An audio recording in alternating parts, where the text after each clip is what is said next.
જ્યારે તમારી પીરિયડ્સની ડેટ હોય, જેમ કે 20 તારીખ છે, તો 20 તારીખના 2 અઠવાડિયા પહેલાથી પડીકા ખાવાના બંધ કરી દેવાના, કોલ્ડ ડ્રિંક્સ પીવાની બંધ કરી દેવાની, બરાબર, તળેલું ખાવાનું બંધ કરી દેવાનું, પછી બહુ જ મીઠા વાળું ખાવાનું બંધ કરી દેવાનું, ઉપરથી જે મીઠું લેતા હોય એ બંધ કરી દેવાનું, બહુ ખારું નહીં ખાવાનું અને ચોકલેટ્સ નહીં ખાવાનું.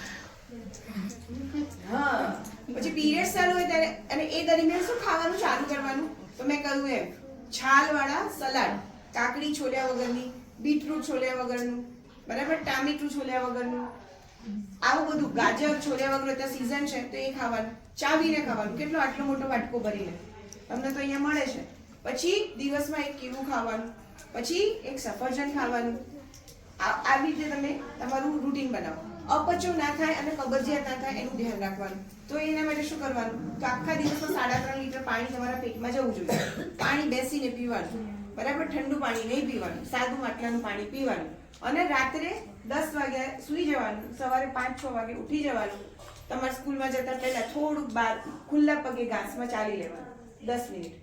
ઘાસમાં ચાલશો એટલે શું થશે, તમારા બોડીની અંદર ન્યુટ્રલ બોડી થશે, બરાબર, અને થોડુંક વર્કઆઉટ થશે, નોર્મલ, હલકું ફુલકું.